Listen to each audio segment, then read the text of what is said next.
Se las conoce como plantas sagradas. En el pasado se las consideraba un regalo de la naturaleza y fueron la llave mágica que usaban los chamanes para expandir la conciencia y experimentar lo divino. Pero hoy, lejos de su origen, algunos ven a estas plantas como un posible viaje a la destrucción. Aún en un mundo donde en la mayoría de los países su consumo es prohibido, hay quienes se atreven a iniciar este viaje y traspasar el tabú. Buenos Aires, Argentina. Un grupo de personas se entrega al alucinatorio ritual de la ayahuasca. Conocemos a un joven que logra sobrellevar terribles dolores físicos gracias al consumo de marihuana.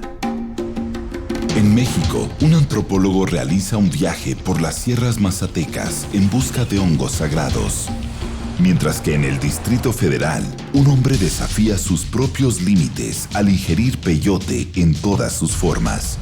¿Qué riesgos seríamos capaces de afrontar para vivir una experiencia alucinatoria? ¿Hasta dónde estaríamos dispuestos a llegar para alcanzar un estado alterado de la conciencia? La única forma de saber la respuesta es derribar el tabú.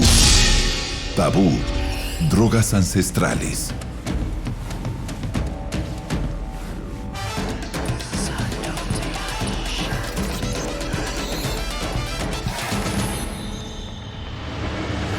Desde hace miles de años, diferentes grupos humanos han usado sustancias psicoactivas, tanto con fines religiosos como medicinales. Estas sustancias son capaces de inhibir el dolor, cambiar el estado anímico o alterar las percepciones de la realidad.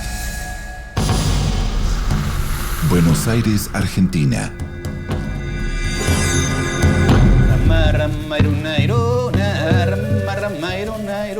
Jerónimo Tejedor es un psicólogo clínico que a su vez se ha interesado por el aprendizaje de las plantas sagradas en la selva del Perú.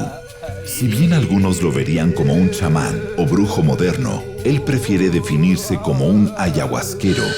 Hoy en día dedica su vida a los tratamientos del espíritu por medio de estas sustancias. Trabajo con personas con dependencia de las sustancias. También trabajo con niños que tienen enfermedades amenazantes a la vida, ¿no? Como por ejemplo la leucemia. Soy una persona que viaja, voy por un lado y por el otro y trabajo con ceremonias, ¿no? de esta medicina ancestral que es la ayahuasca. Para las milenarias culturas de Amazonía, la ayahuasca era la soga del muerto, un medio que usaban tradicionalmente para desprender el espíritu sin la muerte del cuerpo. La ayahuasca es fundamentalmente un compuesto, es decir, es una liana que crece en la cuenca del Orinoco y del Amazonas, pero que debe ser combinada con otras plantas para potenciar su fuerza y es un alucinógeno potente que utilizan algunas tribus de esta región de América del Sur para iniciarse, para tener contacto con los espíritus, para cumplir, digamos, con las funciones que mencionaba de un chamán. Provocar alteraciones químicas en el cerebro de tipo psicóticos, del cual no hay la seguridad que esa persona pueda salir, y especialmente en manos no médicas, lo que yo he visto es que tiene consecuencias en algunos casos muy nefastas.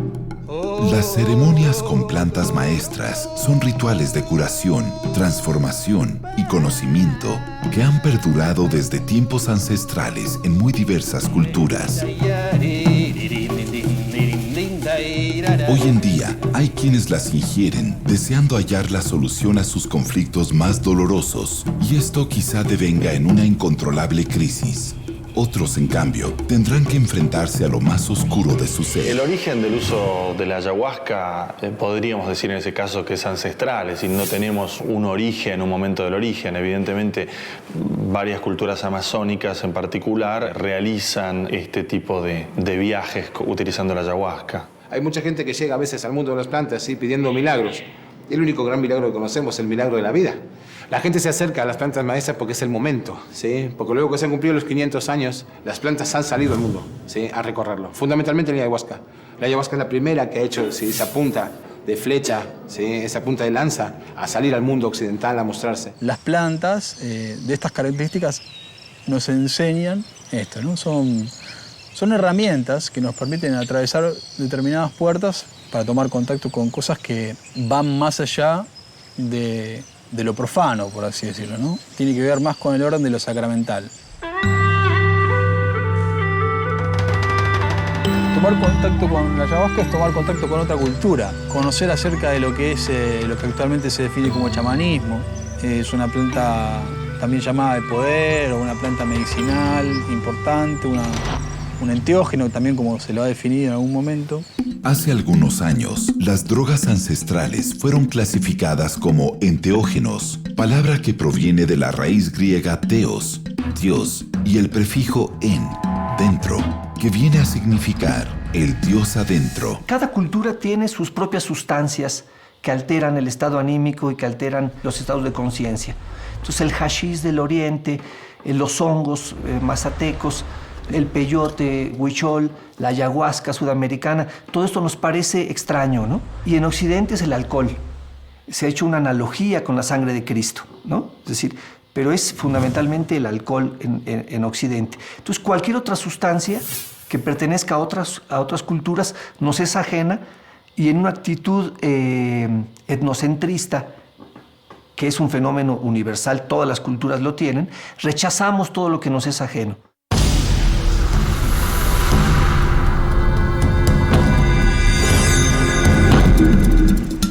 En Puebla, México, el antropólogo Julio Glockner se ha fascinado por las plantas maestras desde su juventud. Hoy viajará hasta Huautla de Jiménez, un pueblo con más de 30,000 habitantes y un pasado que aún se hace presente. Intentará adentrarse en plena Sierra Mazateca en busca de los hongos que tanto ha estudiado en libros. Buscará encontrarse con los descendientes de la chamana María Sabina. Estamos haciendo un recorrido siguiendo la huella de Gordon Wasson en el viaje que hizo en los años 50 hacia Huautla de Jiménez en busca de los hongos que utilizan el pueblo mazateco. Julio ha llegado a la ciudad de Huautla, donde se detiene a brindarle una ofrenda a María Sabina, guía mítica de Robert Wasson, en su velada con los hongos sagrados.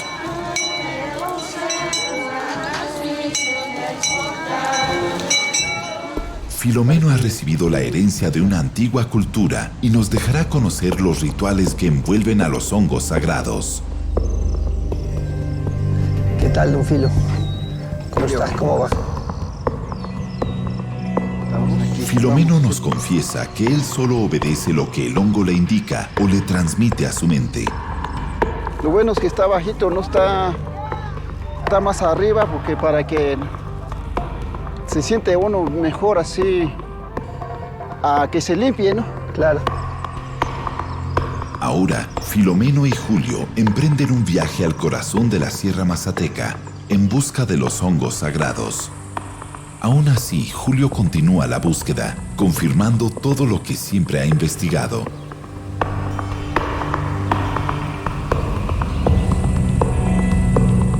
Hay de pronto una percepción distinta de las cosas. A medida que va transcurriendo el tiempo, se alcanza un refinamiento de los sentidos, una agudización de todos los sentidos, muy, muy grande, muy intensa, donde predomina sobre todo la belleza. Bueno, ya comenzamos. Si quincha, está si quincha. Cuininga cuelengan yo gatsi, hemillo. Cuininga cuelengan yo gatsi, hermano hemi.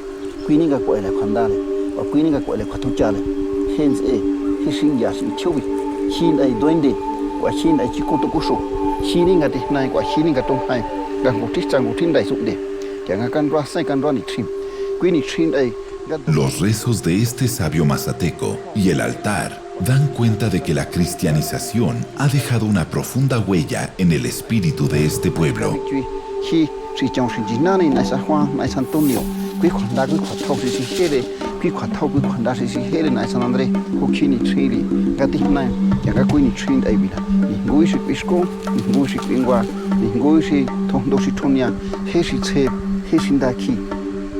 En nombre del Padre, y del Hijo, y del Espíritu Santo.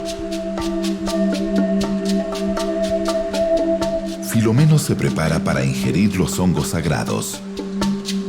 Sangre,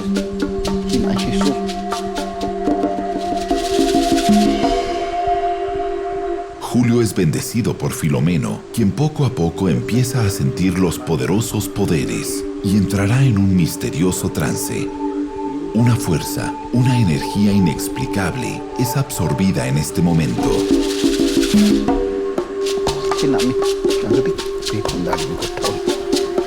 Sagradísimo a María Sabina, Padre Interno, que no se falla, que no se equivoque, contento. Fue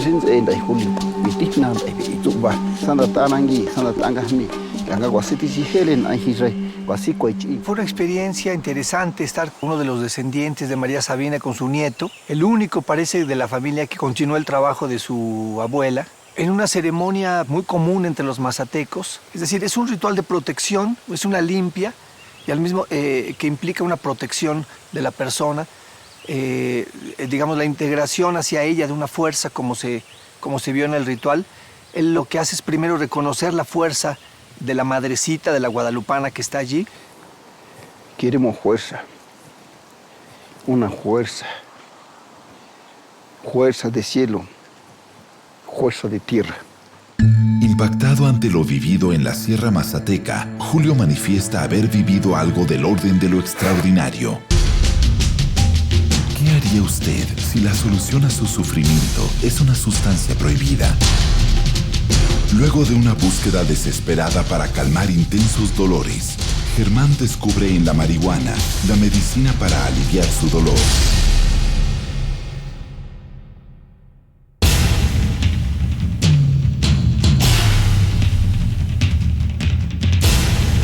Para los antiguos chamanes, las plantas tenían un espíritu y una gran misión: ayudar. Pero ¿nos dejaríamos ayudar por estas plantas de poder, aun cuando impliquen perder el control de uno mismo? Tabú, drogas ancestrales. Y así como en la Sierra de Oaxaca se extiende una tierra de chamanes, regresamos a Buenos Aires, Argentina, donde entre el asfalto de la gran ciudad se encuentra Jerónimo, un chamán urbano que intenta sanar a sus pacientes.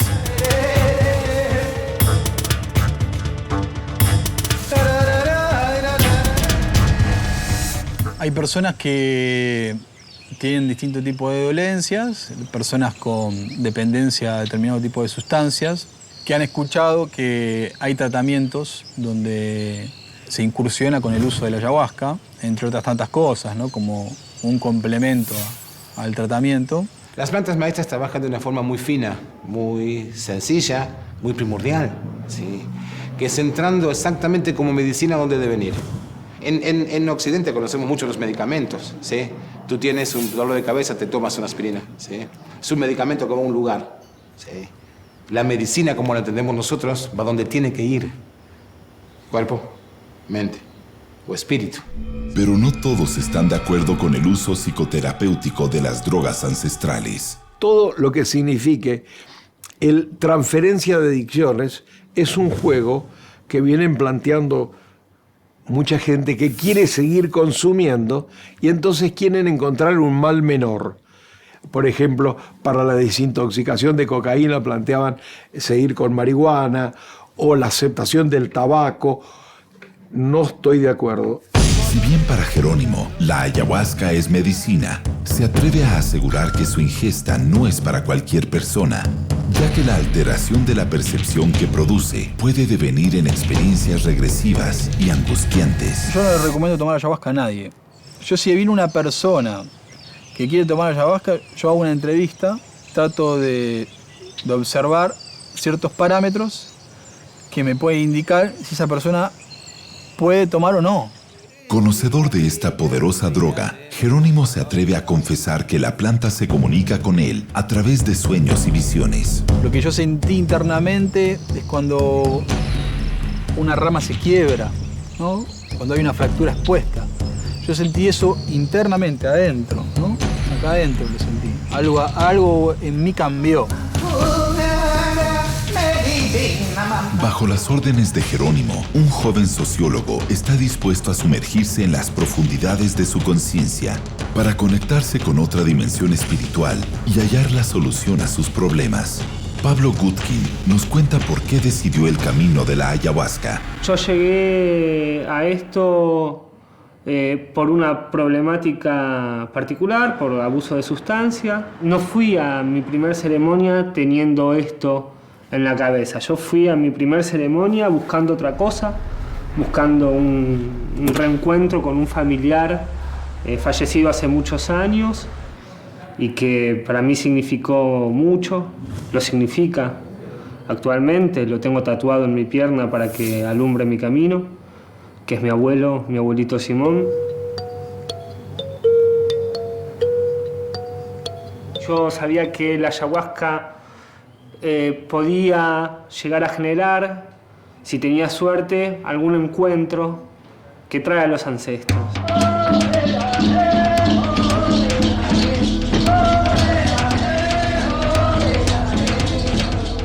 Según Pablo, la ayahuasca puede dar pistas sobre lo que uno ha hecho mal en su vida o puede aconsejar el camino a seguir.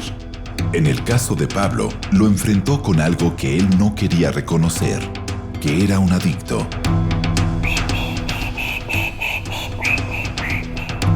Uno de los instrumentos del tratamiento contra su adicción es la experiencia con ayahuasca. Pero antes de realizarlo, Jerónimo le practicará a Pablo una ceremonia tradicional de la curandería amazónica, la limpieza espiritual con tabaco. El procedimiento consiste en hacerle beber té de tabaco y agua repetidas veces.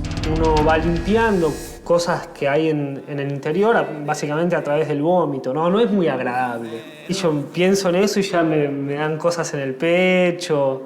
Antes de ir a la ceremonia yo ya tenía ganas de vomitar, pero tuve ceremonias de limpieza de tabaco que me han provocado visiones, que me han dejado de cama durante todo el día. Depende también en qué etapa del proceso está uno. Pablo ha experimentado ceremonias de tabaco que le han provocado sórdidas alucinaciones. Sin embargo, esto no lo ahuyenta al someterse a un ritual de ayahuasca, donde sabe que los riesgos de penetrar en sus demonios interiores son aún mayores.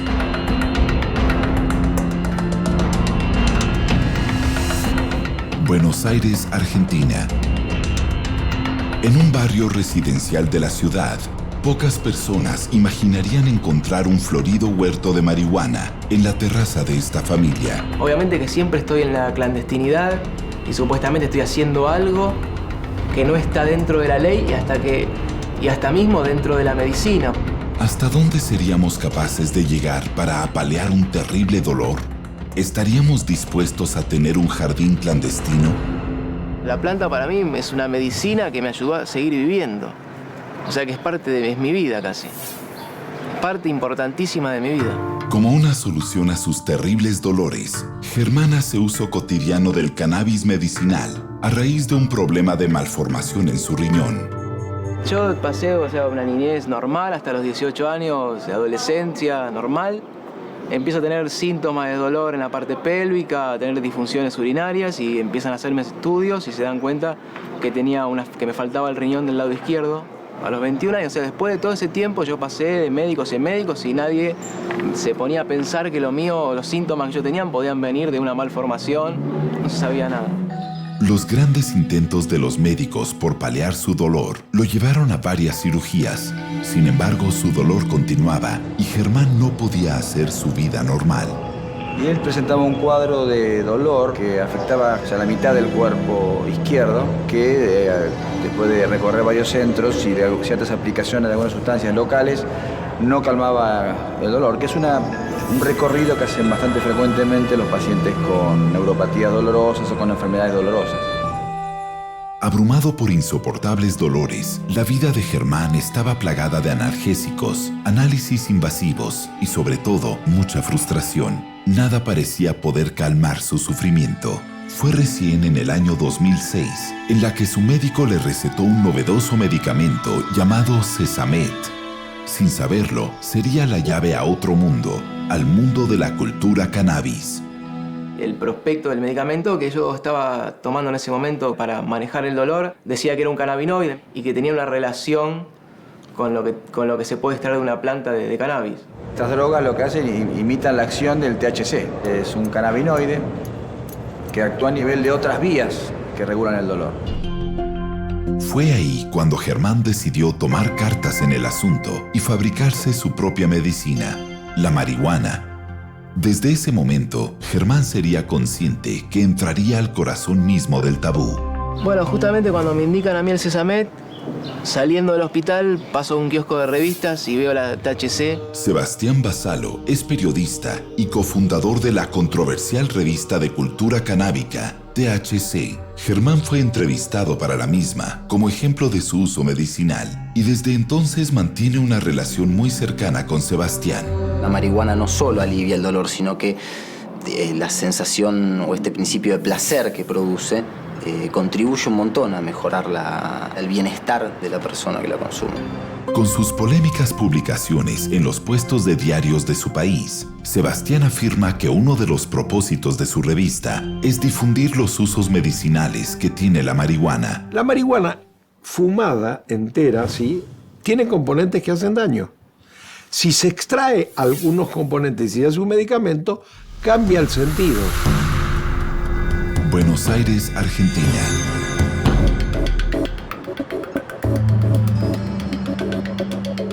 Ahora sí, llegó el momento de una nueva ingesta de ayahuasca, una ceremonia en la que Pablo participará junto a un grupo de personas.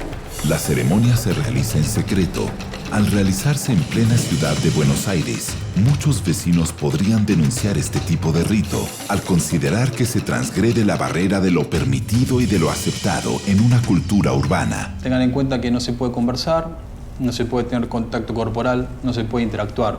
Si hay alguno que está pasando alguna situación difícil y que no las puede manejar por sus propios medios, entonces me pueden avisar y con seguridad que se sale de ese lugar, ¿no?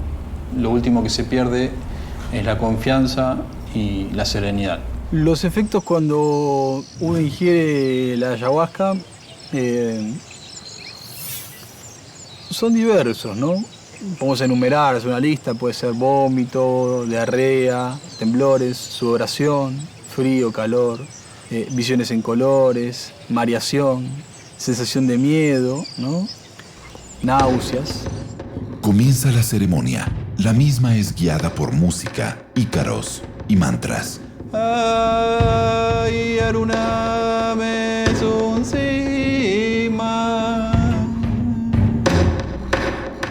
El viaje ha comenzado. Las cartas están echadas. Jerónimo sostiene que la ayahuasca trabaja de una forma directa en el inconsciente. Puede tener una utilización medicinal para el tratamiento de la depresión y la ansiedad. Sin embargo, la medicina tradicional tiene sus objeciones. Desde el punto de vista médico, me parece absolutamente pertinente que estén prohibidos y que su uso no sea extensivo a la población, porque son sustancias a las que he denominado psiconeurobiosociogenético tóxicas. Es decir, tienen factores absolutamente dañinos para la condición de salud humana y no hay ninguna razón ni ninguna necesidad de utilizarlas fuera de los contextos médicos, si alguna de ellas pudiera tener algún interés especial. Después de escalofriantes visiones, el ritual ha finalizado. Algunos deciden quedarse en silencio. Otros necesitan compartir las experiencias abrumadoras que acaban de vivir. Una experiencia bastante linda, bastante devastadora. ¿Devastadora? Sí, interesante, ¿no? Una manera de poder bajar ese personaje que cada uno tiene. ¿Sentiste malestar en qué parte? ¿En qué zona? En la altura de la panza. Cuando vos cantabas, es como que esa vibración que ibas sintiendo en las manos se iba para distintas zonas del cuerpo. Y cuando terminé fue así, es como que todavía me siento vibrante. La vibración que, bueno, somos energía, pero la puedo sentir. ¿Sentiste la planta? ¿Qué te parece? No podía. Quería que termine, me quería ir. ¿No viste que cuando terminamos salí de una porque como que estaba todo el tiempo por sobrepasarme? Muy fuerte la planta, muy fuerte. Y por momentos mucha felicidad, por momentos mucha tristeza. El encuentro con mi abuelo fue muy emocionante. Lo venía esperando hace muchos años. fue visual, fue una cosa visual, pero también fue del orden de la percepción que trasciende lo visual. Sentí su presencia. Podemos decir también que sí, que es un tema tabú, debido a que es algo que para nosotros es algo que no se conoce mucho y que a la hora de abordarlo nos genera cierta inseguridad, cierto miedo, que es natural en el ser humano por la propia naturaleza del miedo a lo desconocido. Fue para mí un despertar, un resurgir. Algo de mí se murió y algo de mí nació, volvió. Eso fue la ayahuasca para mí.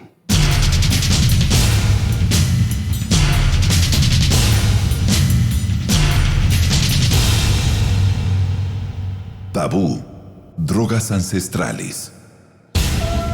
¿Hemos superado en la actualidad la sabiduría de los chamanes? ¿O es que simplemente preferimos olvidarnos por temor a sus misteriosos poderes? Quizás la forma de saberlo es adentrándonos en el conocimiento de estas culturas ancestrales.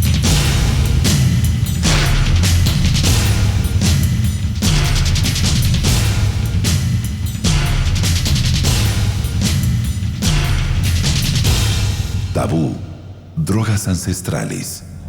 Germán visita la redacción de la revista, en donde periodistas y diseñadores intercambian información sobre la despenalización, mientras fuman libremente marihuana, a los ojos de una sociedad que aún puede tener gran resistencia al uso de esta sustancia, por su frecuente asociación con el crimen y el tráfico. Es difícil encontrar un límite claro entre el uso medicinal y el uso recreativo. ¿Y a qué voy? A simple vista uno te diría, bueno, en el uso recreativo lo que más prevalece es el principio de placer, terrible, negado por la sociedad rotunda y continuamente. Es decir, hay como una negación clara en la sociedad que cada vez se abre más, pero que sigue siendo hoy en día un tabú, que es la negación del principio de placer. Buenos Aires, Argentina. Germán, lejos de toda mirada prejuiciosa, parece haber tenido que traspasar los límites de lo convencional. Germán sostiene que ahora tiene su propio médico a pocos metros de su cuarto. Para lograr un mejor efecto y no dañar sus pulmones, Germán realiza una enorme tarea. Debe utilizar un vaporizador diariamente para extraer el componente THC y poder comenzar su día sin sentir agobiantes dolores. Yo en dolor agudo no es donde más recurro a la planta. Siempre lo que yo hago es como una profilaxis de dolor, como evitar que el dolor o la crisis sea mayor. Si bien los dolores de Germán son más leves gracias al consumo de cannabis, día a día el fantasma de vivir en la ilegalidad se hace presente. Cuando las plantas empiezan a aflorar y empiezan a tomar una dimensión que dicen acá estoy, y uno tiene un lugar que es una terraza y tampoco puede camuflar demasiado, siempre tenés la persecución, la paranoia. Yo creo que la prohibición tiene mucho que ver también con la oposición a un mundo moderno que le apuesta a obtener del individuo el máximo rendimiento en su trabajo. Y la marihuana es una planta que tiende más a la relajación, digamos, a tomar las cosas con calma, a ver el mundo de una manera despreocupada, ligera.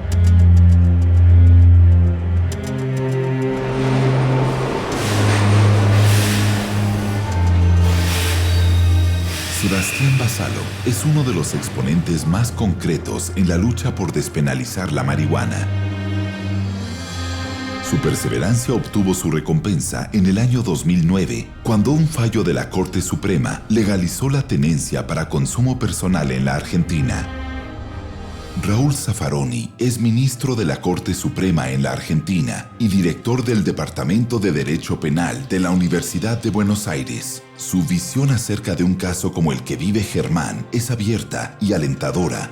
La tenencia de una planta de marihuana en la casa no genera un riesgo de distribución porque la producción que puede tener es mínima. En consecuencia, y más aún, si cada uno tuviese una planta de marihuana en la casa, se acaba el tráfico, lo cual socialmente es bastante beneficioso. Si cada consumidor quisiese tener la plantita, bueno, tiene la plantita, no tenemos más tráfico. ¿Listo? Germán tuvo que pasar por diferentes hospitales, análisis clínicos, cirugías y someterse a una infinita variedad de tratamientos del dolor, para finalmente hallar el alivio, la marihuana. En el caso de Germán, tal cual se plantea, creo que es bastante claro que hay una indicación médica.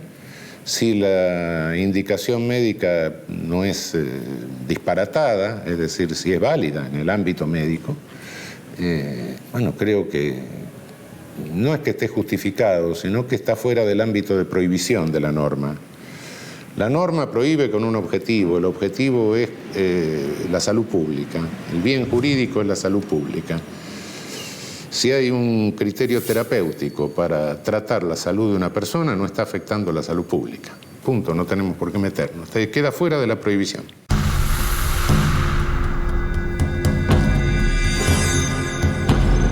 En la Sierra Madre Occidental de México existe un pueblo, un universo mágico, gobernado por la casta de los chamanes, la ancestral cultura huichol.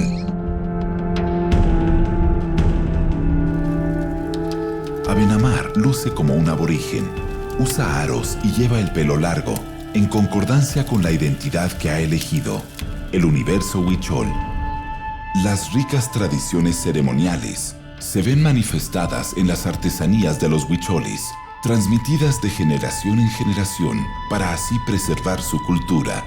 En su arte, reproducen dibujos geométricos y figuras fantásticas, muy relacionadas con la ingesta del peyote o jicuri, estandarte de su identidad religiosa y espiritual. Mi acercamiento con el jicuri fue después de mucho tiempo de haber conocido a Rosalío. Me invitaron a unas ceremonias y después de eso, mucho tiempo después, un día me dijeron que podía comer tantito jicuri. Los huicholes usan el peyote como parte de sus rituales desde épocas ancestrales y hasta el día de hoy se realizan fiestas religiosas para conseguir la curación de las enfermedades y acceder a otros mundos. El jicuri es un mensajero de tu interior hacia los dioses, hacia los cerros, hacia el aire. Es como una interfase en la que te hace posible escucharlos, hace posible que los entiendas. ¿Hasta dónde estaríamos dispuestos a llegar para entrar en otras dimensiones? ¿Qué ocurriría si al llegar descubriéramos que no hay retorno?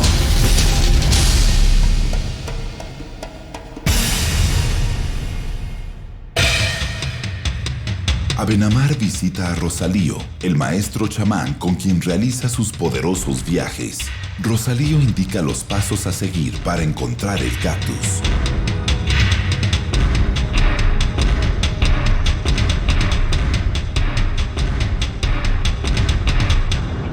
Nosotros vamos en el desierto a dejar a la ofrenda. Tienes que llevar lo que es importante, las velas, las flechas, las que son más importantes. Y a donde la encuentres, si tienes suerte, lo vas a encontrar. Pero si no tienes suerte, no tan fácilmente lo puedes encontrar. Con cariño lo saludas y le dices, vengo aquí a tu casa a dejarte tu ofrenda, lo que me ha pedido, o también quiero recibirte. Rosalío y Abenamar se introducen en los misterios del desierto huichol con el propósito de hallar los hongos que usarán durante la ceremonia. La gente piensa que es droga, pero si no lo usas bien, a lo mejor te puede ser droga, pero no es eso. Para nosotros es muy sagrado. No tienes que mezclar, necesitas recibir una, porque la gente que van allá nada más consume todo y se vuelve loco porque no saben lo que es. Se sabe que el principal cactus con propiedades alucinógenas es el peyote. Algunos viejos chamanes lo conocen como el mensajero divino y otros lo describen como la planta que hace que los ojos se maravillen. El peyote es un cactus que crece en el norte de México, en las zonas semidesérticas del norte de México, del sur de Estados Unidos, que han utilizado ancestralmente los pueblos, en el caso de México, huicholes, coras, tarahumaras.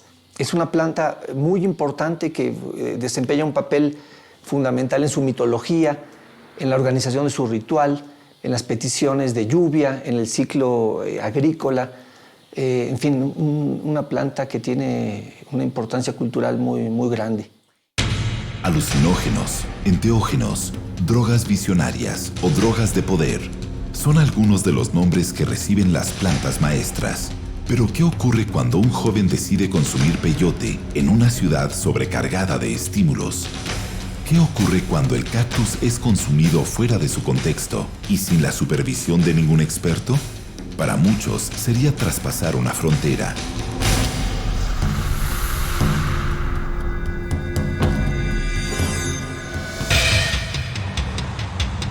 En México, las tradiciones indígenas se entremezclan con una ciudad moderna, superpoblada y en continuo movimiento.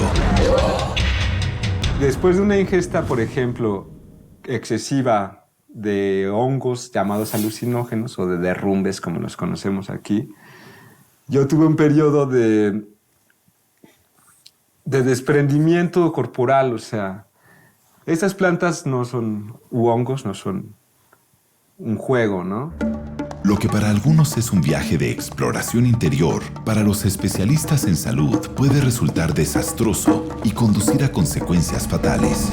Mucha gente que necesita las drogas y que necesita las sustancias y que busca ese algo más que les da, porque yo creo que las drogas son buscadas por los seres humanos porque no toleramos nuestras limitaciones. Y las drogas brindan la ilusión de ser algo más de lo que somos. Entonces, con el cuento de la espiritualidad, mucha gente se mete en estas investigaciones. Pues en la ciudad pues es muy distinto, porque una planta sagrada lo que nos hace es entrar en un estado alterado de conciencia, en un estado diferente de percepciones. Estamos viendo las interconexiones a nivel energético que tenemos con todo lo que nos rodea. Entonces es muy distinto estar en el lugar en donde se produce el peyote y donde está relacionado inclusive a nivel químico con los nutrientes de la tierra, por ejemplo, y que por eso nos da esas propiedades. Entonces es la diferencia. Hacerlo allá, estás como, para ti sería como estar en la nada, ¿no? Y hacerlo aquí sería como estar adentro de todo tu ser. Sin embargo, a Tulio no parece asustarle las consecuencias que debió afrontar en experiencias anteriores. Precisamente por la falta de conocimientos, yo he estado afuera de la realidad periodos largos de tiempo, como medio año. La gente comúnmente le llama quedarse en el viaje, ¿no? Entonces yo literalmente me quedé en el viaje la primera vez que ingerí hongos, ¿no? Esto me llevó a problemas familiares muy fuertes porque yo no podía dormir, por ejemplo. Conciliaba aproximadamente 2 horas de sueño por día. Tener un mal viaje es el nombre que reciben las experiencias negativas a raíz de la ingesta de alucinógenos. Crisis de pánico asociadas a confusión mental o alucinaciones con pérdida de autocontrol y peligro de suicidio son algunos de los riesgos que pueden aparecer. En cambio, para Abenamar, su experiencia con consumo de peyote parece ser distinta. Hay muchos mitos y yo creo que también por eso la gente lo busca tanto. A la gente le asusta el acercamiento con las plantas sagradas y hay mucha curiosidad, mucho morbo hasta en cierta forma. Primero que nada hay una resistencia cultural a utilizar estas sustancias que no son ajenas porque son peligrosas, ¿no? Fueron consideradas como diabólicas durante muchos siglos y estos prejuicios están todavía en el mundo moderno, ¿no? Finalmente llega el momento culminante. El chamán y su ayudante han decidido ingerir el peyote recién recolectado. Pues sí lo podemos hacer y se puede recibir. Pues yo ya tengo mucho rato que tengo que recibir. Ya tenía pues casi 2 semanas que ya estoy diciendo, ay, quiero recibir, pero nunca la he hecho hasta con ahorita estamos aquí. Entonces que lo podemos recibir. Yo creo que es importante que entienda también la gente que que no tiene caso que lo consuman si no llevan un camino, porque no lo van a entender, no van a entender lo que les quiere decir el peyote. Esto es un camino de mucho sufrimiento, de mucho esfuerzo, que cuesta mucho trabajo aprender o tratar de entender tantito lo que te está dando el peyote. Porque también si tú no sabes, te pueden decir toda la verdad y te pueden enseñar muchas cosas, pero si tú no estás limpio, no lo vas a entender. Rosalío y Abenamar están listos para ingerir peyote. Los hijos del maestro chamán deciden sumarse al ritual. Es un momento de mucha solemnidad.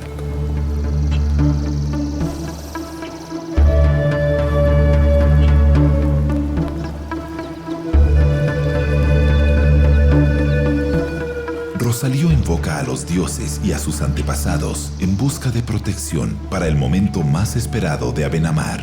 Comienza un nuevo viaje.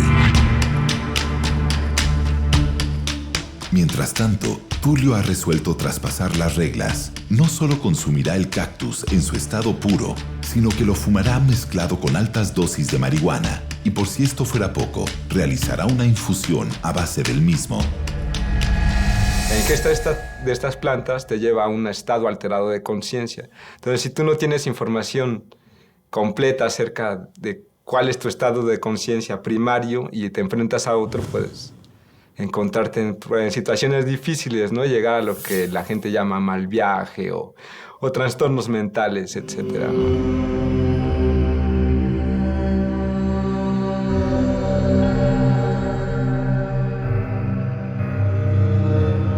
Ya están todas las cartas echadas. Tulio se entregará a los alucinatorios y laberínticos efectos del peyote. Ha decidido empezar por la infusión.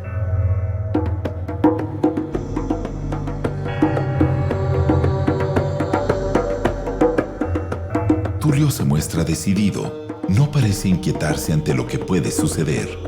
Una vez terminada la infusión, Tulio desea pasar a fumar su cigarrillo de peyote y marihuana. Para que la experiencia sea completa, solo falta dar el último paso, la ingesta de peyote. ¿Qué se siente? ¿Inexplicable? Indescriptible. Al ingerir este tipo de sustancias, pues tú estás ya en otra frecuencia, ¿no? Yo definitivamente sí creo que no hay vuelta, no hay regreso, ya estoy normal, ¿no? Ya se me bajó. ¿Por qué? Porque la planta o el hongo te va a enseñar una cosa, ¿no? El mensaje es claro, todos somos uno.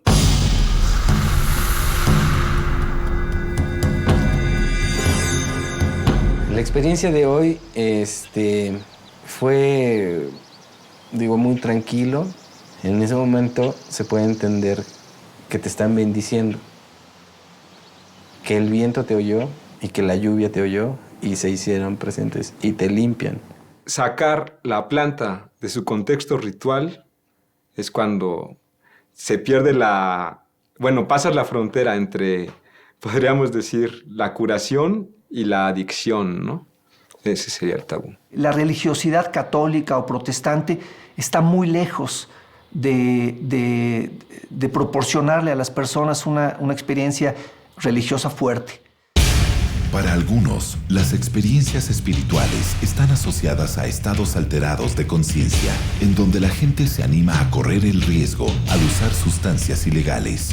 Pero en contraposición a esta postura, se enmarca la tradición de los antiguos chamanes, quienes aseguraron en sus experiencias transpersonales poder ver a Dios de frente.